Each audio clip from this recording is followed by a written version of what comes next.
Hello guys, welcome back to our channel explore with Vishwajeet. तो आज हम लोग सॉल्व करने जा रहे हैं एमएसटी सीईटी 2021 के लिए जो मोस्ट आईएमपी एक्सपेक्टेड क्वेश्चन है उसके बारे में हम लोग डिस्कस करेंगे इस वीडियो में। तो सबसे पहले हम लोग देखेंगे डिफरेंशियल इक्वेशन।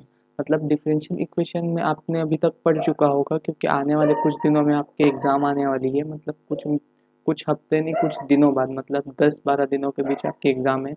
तो इस हिसाब से आप जो बहुत ही ज़्यादा डिफ़िकल्ट चैप्टर है, लेकिन अगर आप इसके क्वेश्चन को अच्छे से पकड़ लेते हैं तो आपको कोई प्रॉब्लम नहीं होगी। क्यों? क्योंकि इसमें क्या है, ज़्यादातर आपको इंटीग्रेशन और डिफरेंशिएशन के की कंसेप्ट पता चल गए और इक्वेशन की अरेंजमेंट करने को आ गया, तो आप बहुत इजीली इन क्वेश्चन को क्रैक कर सकते हैं। तो ये बहुत ही इंपॉर्टेंट क्वेश्चन है और हर तरह के क्वेश्चन को ये कवर करेंगे। तो इसको आप समझ के चलिए कि इसमें अगर इस क्वेश्चन को आप सॉल्व कर लिए तो 100% आप इसमें से 6 मार्क्स तो बिल्कुल आप एक्सपेक्ट कर सकते हैं अपने मैथमेटिक्स में, क्योंकि मैथ्स का जो क्वेश्चन होते हैं वो 2 मार्क्स ईच होता है। तो आप अपने 6 मार्क्स को यहाँ से ग्रैब कर सकते हैं। अगर आपको ये वीडियो पसंद आया हो तो प्लीज़ सब्सक्राइब कीजिएगा हमारे चैनल को, क्योंकि मैं आपको फर्दर एमएसटी सीईटी के लिए अपडेट देते रहूँगा। क्योंकि अभी एमएसटी सीईटी के एग्ज़ाम के डेट्स और उसके बाद काउंसलिंग भी होने वाली है। इस कारण मैं आपको अपडेट करते रहूँगा, तो प्लीज़ सब्सक्राइब कीजिएगा मेरे चैनल को। ठीक है, फिर इसके बाद हम लोग स्टार्ट करते हैं सीधा फर्स्ट क्वेश्चन से। तो फर्स्ट क्वेश्चन स्टार्ट करते हैं हम लोग। हाँ, तो क्वेश्चन नंबर 1 क्या बोलता है, the solution of the differential equation x dy by d x is equal to y log y minus log x plus 1। तो जब भी आप ऐसे तरह का इक्वेशन देखें तो सबसे पहले अपनी जो रफ शीट है ना उसमें इस इक्वेशन को लिख लीजिए। और सबसे पहले ना क्या ट्राई कीजिए कि ये जो x और y को है हम लोग y बाई एक्स फॉर्म में कैसे कन्वर्ट कर सकते हैं। तो सबसे पहले जो है हमको गिवन डिफरेंशियल इक्वेशन ये है, इसको मैंने अच्छे बड़े फॉर्म में लिखा है। अब मेरे को ये बताओ कि अगर मेरे को ऐसा कुछ डिफरेंशियल इक्वेशन दिया है जिसमें 1% भी चांस है कि मैं अगर इसको y बाई एक्स में कर सकूँ, तो आप बिल्कुल ट्राई कीजिए। तो ये अब मैंने x को यहाँ ट्रांसफ़र कर दिया, तो ये हो गया y बाई एक्स। फिर यहाँ log y minus log x है। तो आपको जैसे कि एक प्रॉपर्टी, बहुत इंपॉर्टेंट प्रॉपर्टी पता है कि log अगर दोनों साइड में माइनस हो रहा है तो उसमें हम लोग डिवीजन का रूल यूज़ करते हैं। तो हमको फिर यहाँ से मिलेगा d y by d x is equal to y by x log y by x. तो यहाँ पास हमने एक प्रॉपर्टी यूज़ की, ये हमको याद रखनी होगी कि लॉग वाई बाई एक्स होगा इसका मतलब। ठीक है, बहुत ही इंपॉर्टेंट है, जिससे कि आपको बहुत सारे क्वेश्चन सॉल्व होंगे फ्यूचर में। अब मैं इसको एक इक्वेशन नंबर 1 से डिनोट कर रहा हूँ। ठीक है, और इसके बाद मैं क्या बोल रहा हूँ, the above equation is homogeneous differential equation of first degree. तो जब भी हम होमोजीनियस इक्वेशन देखते हैं तो उसमें हमको पता रहना चाहिए कि जो होमोजीनियस इक्वेशन को सॉल्व करने का तरीका है उसमें हमको जो y की वैल्यू है, अगर x बाई वाई है तो x की वैल्यू रखेंगे, अगर y बाई एक्स है तो y की वैल्यू vx पुट करेंगे। फिर इसके बाद y is equal to vx को दोनों साइड डिफरेंशिएट करेंगे। तो डिफरेंशिएट करने के बाद जो लेबनिज रूल या प्रोडक्ट रूल ऑफ डिफरेंशिएशन कहता है, तो एक बार हम लोग v को डिफरेंशिएट करेंगे, फिर दूसरी बार हम लोग x को डिफरेंशिएट करेंगे। तो हमको x को डिफरेंशिएट करने के बाद मिलेगा क्या, v। फिर v को डिफरेंशिएट करेंगे तो हमको dv बाई डी एक्स मिलेगा। फिर dy बाई डी एक्स की जो ये वैल्यू मिली हमको इस इक्वेशन में पुट करेंगे, जो इक्वेशन नंबर 1 बताए हैं। तो dy बाई डी एक्स की जगह ये आ जाएगा, और जहाँ जहाँ पास y बाई एक्स है वहाँ पास v से हम लोग रिप्लेस करेंगे। जैसे कि ये v है, यहाँ पास हमको y बाई एक्स मिला था तो हमने इसको रिप्लेस किया क्या चीज़ से, y बाई एक्स को हम लोग ने v से रिप्लेस किया। मतलब आप देख सकते हो मैंने यहाँ लिख रहा हूँ y बाई एक्स। ठीक है, फिर इसके बाद हम अगले स्टेप में क्या करेंगे कि हमको पहले देखना है कि चीज़ें कौन कौन सी कट रही है। तो मैं जैसे कि बता सकता हूँ, अगर मैं ये v को अंदर ले जाऊँ तो ये v अंदर जाने के बाद क्या होगा, v log v plus v होगा। तो इधर का v और इधर का v कट जाएगा, तो मेरे को क्या मिलेगा, dv बाई डी एक्स। तो ये स्टेप हो गया। ठीक है, फिर इसके बाद हम लोग इस स्टेप में आते हैं, तो dv by d x is equal to v log v। फिर इसके बाद हम लोग वेरिएबल्स को सेपरेट कर देंगे, फिर इसके बाद इसको इंटीग्रेट करेंगे। ठीक है, अब इसके बाद मैं क्या करूँगा log v को t पुट करूँगा इस साइड। तो log v को जैसे ही मैंने t पुट किया इंटीग्रेशन करने के लिए, तो मेरे को क्या मिलेगा, dv by v is equal to dt। तो मेरा जो ये पूरा पार्ट है, मतलब इसका मैं कलर चेंज कर देता हूँ पेंसिल का, तो ये मेरा dv बाई v है वो dt में रिप्लेस हो जाएगा और ये log v t, तो यहाँ बस मेरे को क्या मिलेगा log ऑफ log v, मतलब मेरे को dt बाई dt मिलेगा, मतलब dt अपॉन t, और इसको मैं इंटीग्रेट कर रहा हूँ तो मेरे को log t मिलेगा, और log t मतलब log t मिला और t की वैल्यू क्या रखा हूँ मैंने log v, तो ये क्या होगा log ऑफ log v। ठीक है, फिर इसके बाद हम लोग आगे देखते हैं इस साइड का क्या होगा। अब देखो, अब यहाँ पास एक मिस्टेक हो गई है कि यहाँ पास एक x भी था हमारे पास। ठीक है, जब हमने यहाँ लिया तो x लिखना भूल गए थे, तो ये x को हम लोग यहाँ पास ले आएंगे, कहाँ पास, ये x होगा। ठीक है, एक सेकंड में अच्छे से लिख लेता हूँ इसको कि आपको अच्छे से समझ आए। तो ये dx बाई x होगा, और हमेशा आप डिफरेंशियल इक्वेशन में एक चीज़ याद रखिएगा, जो कांस्टेंट होगा वो x के साइड होगा, मतलब राइट हैंड साइड में आप हमेशा रखेंगे। तो मेरे को log की वैल्यू मिल रहा है तो मैं log की वैल्यू में कांस्टेंट लूँगा, अगर मेरे को एक्सपोनेंशियल फंक्शन मिल रहा है तो एक्सपोनेंशियल फंक्शन के ही फॉर्म में लूँगा। तो log x plus log c, तो मैं क्या करूँगा log x plus log c को क्या लिख सकता हूँ log c x, आपको तो प्रॉपर्टी पता होनी चाहिए, ये दोनों साइड से log log कैंसिल करूँगा तो log v is equal to C x. अब मैं यहाँ पास v की वैल्यू, मतलब v की वैल्यू क्या है, v is equal to y upon x. ठीक है, फिर इसके बाद मैं क्या करूँगा log y upon x is equal to C x. फिर इसके बाद मैं log को अगर इधर ट्रांसफर करना चाहता हूँ मेरे को, तो मेरे को y के टर्म्स में इक्वेशन की वैल्यू चाहिए ना, तो मैं क्या करूँगा log को इधर ले जाऊँगा तो मेरे को एक्सपोनेंशियल फंक्शन मिलेगा, तो क्या लिखूँगा y by x is equal to e to the power c x, इतना हो गया। फिर इसके बाद मैं x को इस साइड ट्रांसफर करूँगा तो मेरे को फाइनल इक्वेशन मिल जाएंगे। ठीक है, y is equal to C x, तो अपना जो वन ऑप्शन नंबर ए है वो करेक्ट है इस क्वेश्चन का। ठीक है, तो ये ऑप्शन नंबर ए करेक्ट है इसके लिए। ठीक है, इस तरह के क्वेश्चन मतलब बहुत ही लंबे होते हैं लेकिन बहुत ही इजी होते हैं, अगर आप स्टेप बाय स्टेप फॉलो कर रहे हो, अच्छे से एकदम कंसंट्रेट करके सॉल्व कर रहे हो, तो आप बिल्कुल इन क्वेश्चन को क्रैक कर सकते हो। फिर इसके बाद सेकेंड क्वेश्चन में आता है the solution of differential equation x d y by d x is equal to y minus ten y by x will be. तो यहाँ पर देखो आपको फिर से एक और हिंट मिल गई है, अगर कोई भी ट्रिग्नोमेट्रिक फंक्शन है उसके अंदर वैल्यू y बाई एक्स के फॉर्म में, मतलब ये जो y बाई एक्स के फॉर्म में है, तो आप बिल्कुल समझ जाइएगा कि वो होमोजीनियस से ही सॉल्व होगा। ठीक है, फिर इसके बाद हम लोग के ऑप्शन दिए हुए हैं, ऑप्शन में भी देखिए y बाई एक्स का बहुत ज़्यादा सिग्निफिकेंस है। फिर इसके बाद हमारे पास जो गिवन डिफरेंशियल इक्वेशन ऐसा है, फिर मैं x को इससे ट्रांसफर कर दूंगा तो ये क्या होगा y बाई एक्स, और ये x कैंसिल हो जाएगा, तो क्या मिलेगा मेरे को y by x minus ten y by x. फिर मैंने इसको इक्वेशन नंबर 1 दे दिया। फिर यहाँ y बाई एक्स है तो मैं y की वैल्यू वी एक्स पुट करूँगा, दोनों से डिफ्रेंशिएट करूँगा, तो लेबनिट्ज और प्रोडक्ट रूल के हिसाब से आप देख सकते हो कि एक बार मैंने x को डिफ्रेंशिएट किया v को छोड़ के, फिर मैंने x को छोड़ के v को डिफ्रेंशिएट किया, फिर उसके बाद मैंने dy बाई डी एक्स की वैल्यू इक्वेशन नंबर 1 में पुट की, तो मेरे को क्या मिला, फिर साथ में y बाई एक्स की जगह v को रिप्लेस किया तो मेरे को मिला v plus x d v by d x is equal to v minus ten v. ठीक है, समझ आया। फिर अब मैं कैंसलेशन करूँगा v को। फिर इसके बाद मैंने वेरिएबल सेपरेबल बताया था, वेरिएबल सेपरेशन कैसे करूँगा, v के टर्म्स को v के साइड लाऊंगा, x के टर्म्स को x के साथ लाऊंगा। ठीक है, तो हमने ला दिए, तो dv अपॉन टेन वी, फिर मैं इसको इंटीग्रेट करूँगा। ठीक है, ये इंटीग्रेशन, फिर इंटीग्रेशन करने के बाद मेरे को क्या मिलेगा, अब देखिए लॉग, हाँ ठीक है, dv by dv by ten v का जो इंटीग्रेशन होगा वो होगा log साइन v। हाँ, dv बाई dx होगा log साइन v।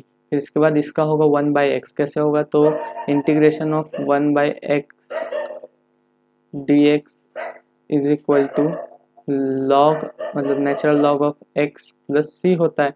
अगर कोई भी उसके सामने अगर माइनस एक्स, नेचुरल लॉग के सामने माइनस लगा है तो मैं उसको x की पावर माइनस वन के हिसाब से लिख सकता हूँ, तो ln 1 बाई एक्स हो जाएगा। ठीक है, ये समझ आया। फिर मैंने क्या किया, ये किया, फिर इसके बाद मैंने कांस्टेंट भी लिया log c, तो log sine v is equal to c by x, तो इसके बाद मैं क्या लिखूंगा sine v is equal to c by x. फिर उसके बाद मेरे को v की वैल्यू पुट करनी होगी, तो मैंने v की वैल्यू की तो साइन v बाई एक्स, तो c की वैल्यू ये आई।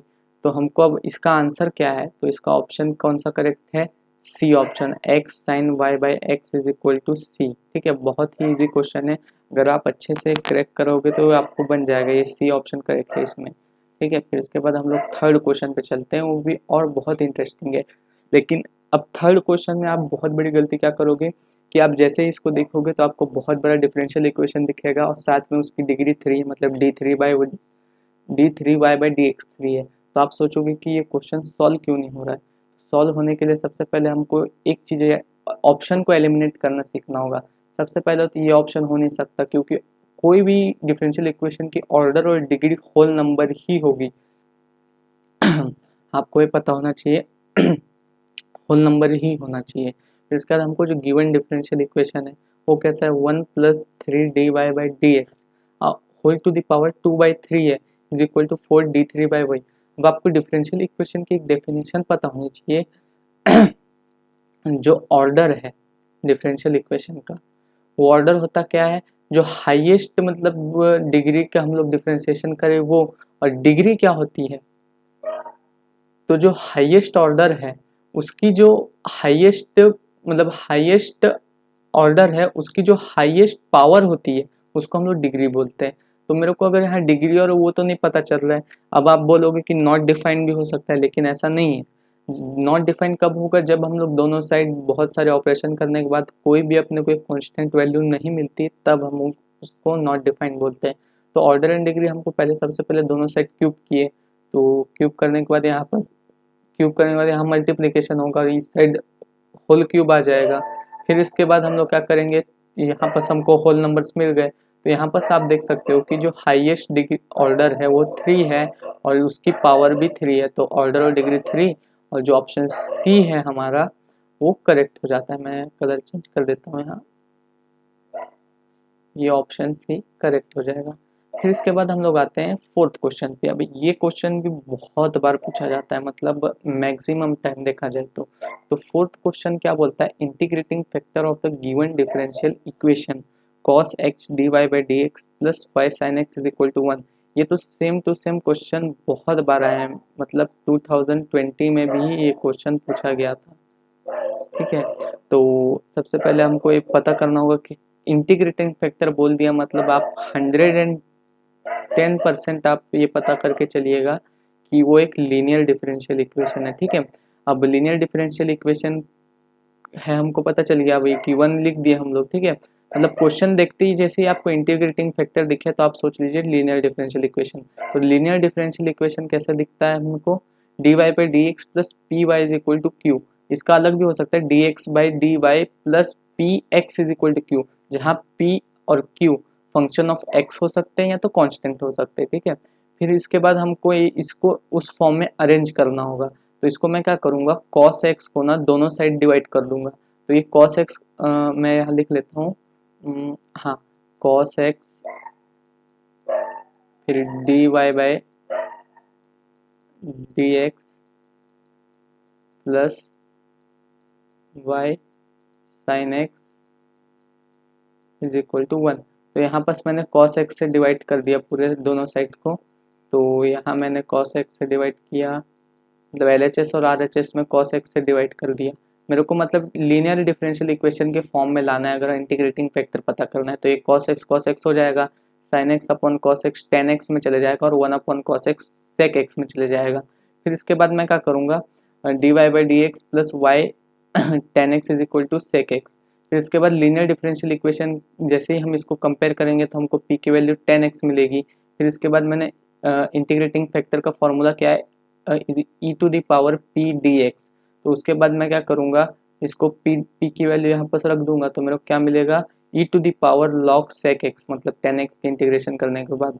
तो log sec x की वैल्यू क्या होगी, मतलब e to the power log में मतलब उसी का इनवर्स, एक्सपोनेंशियल फंक्शन का ही इनवर्स log फंक्शन है, तो उसी का इनवर्स को मैंने उसी पावर में लिया है। तो जो sec x है वो नीचे आ जाएगा प्रॉपर्टी के हिसाब से। फिर इसके बाद हमको इंटीग्रेटिंग फैक्टर की वैल्यू मिल गई, तो उसके बाद हमको आंसर मिल जाएगा, जो आंसर होगा हमारा सी sec x। ठीक है, फिर इसके बाद हम लोग एक और बहुत ही इम्पोर्टेंट और कंफ्यूजिंग क्वेश्चन है, ये पता है। तो इसमें क्या पूछा है कि equation of the curve through point 32 and whose slope is x square upon y plus one.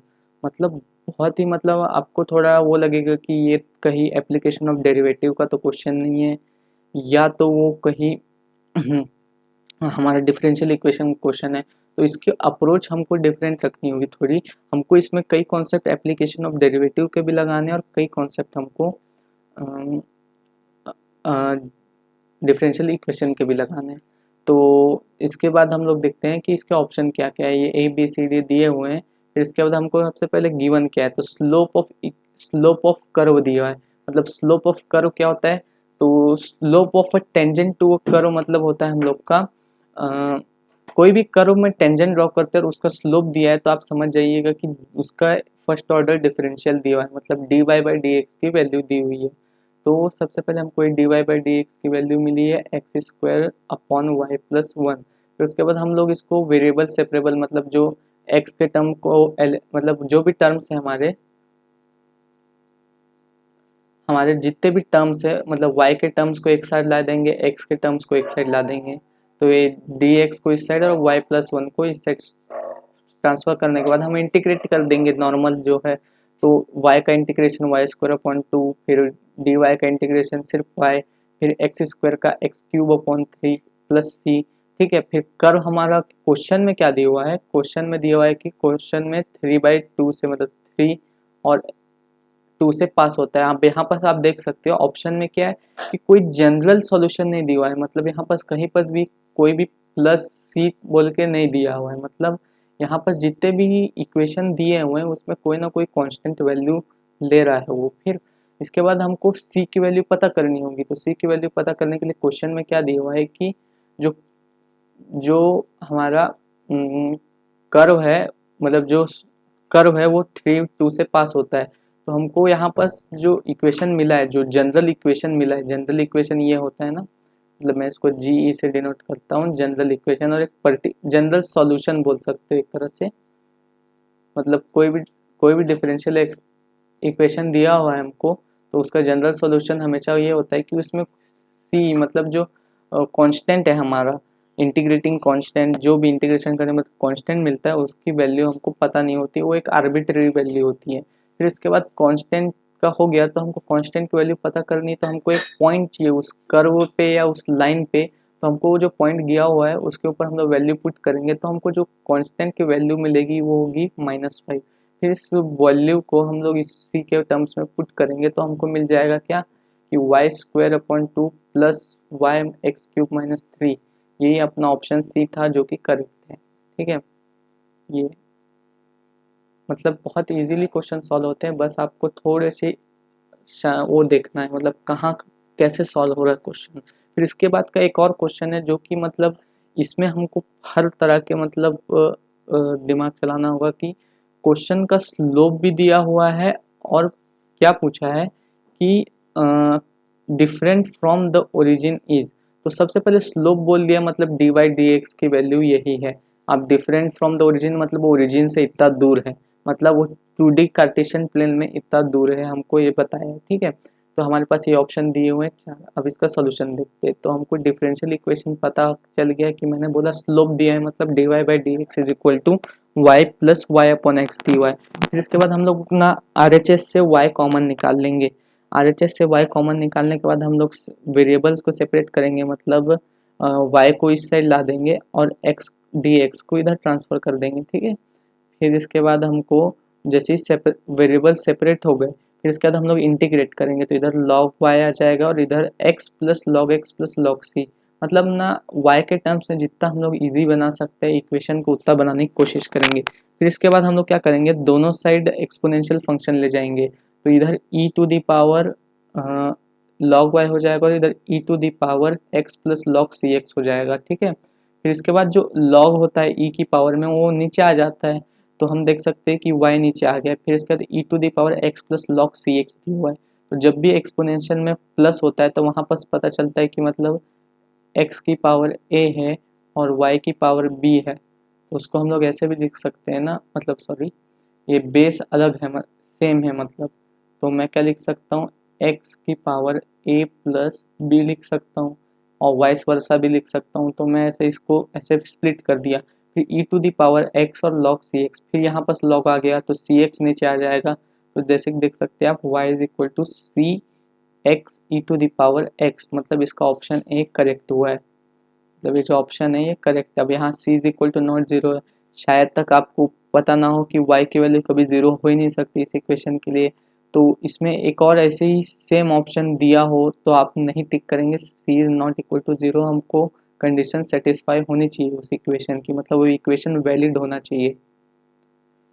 फिर इसके बाद हम लोग अगला क्वेश्चन देखते हैं, वो क्या है, the solution of differential equation 2x dy by dx minus y is equal to 3 क्या रिप्रेजेंट करता है। तो सबसे पहले ऑप्शन दिया हुआ स्ट्रेट लाइन या सर्कल या पैराबोला या एलिप्स।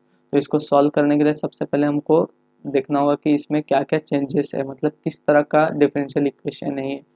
तो वो देखते हैं हम लोग। तो डिफरेंशियल इक्वेशन ये गिवन है हमको। फिर इसके बाद मैं क्या करता हूँ कि इस y को इस साइड ले जाता हूँ, मतलब ये y गया तो यहाँ y प्लस थ्री हो जाएगा। फिर इसके बाद मैंने वेरिएबल सेपरेट कर दिए, मैंने y प्लस थ्री को इधर ला दिया और डी ये दोनों को RHS में ट्रांसफ़र कर दिया, मतलब इधर ट्रांसफ़र कर दिया मैंने, ठीक है। फिर इसके बाद मैंने अब जैसे वेरिएबल सेम हो गए तो मैंने इंटीग्रेट कर दिया इन दोनों को, ठीक है। इंटीग्रेट करने के बाद मेरे को d y by y plus three और डी एक्स बाई एक्स का लॉग होगा और इधर कांस्टेंट आएगा उसको भी लॉग में रखूँगा।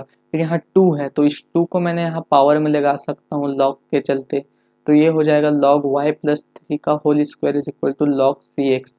तो Y by three plus whole square is equal to C x. तो आप देख के ही पता कर सकते हो कि Y minus A is equal to C और एक्स माइनस बी का होल स्क्वायर, मतलब जो हमारा नॉर्मल पैराबोला का इक्वेशन है ये उसको रिप्रेजेंट करता है। तो इक्वेशन ऑफ पैराबोला है तो इसका जो ऑप्शन है वो सी करेक्ट है, मतलब ये पैराबोला के इक्वेशन को रिप्रेजेंट करता है।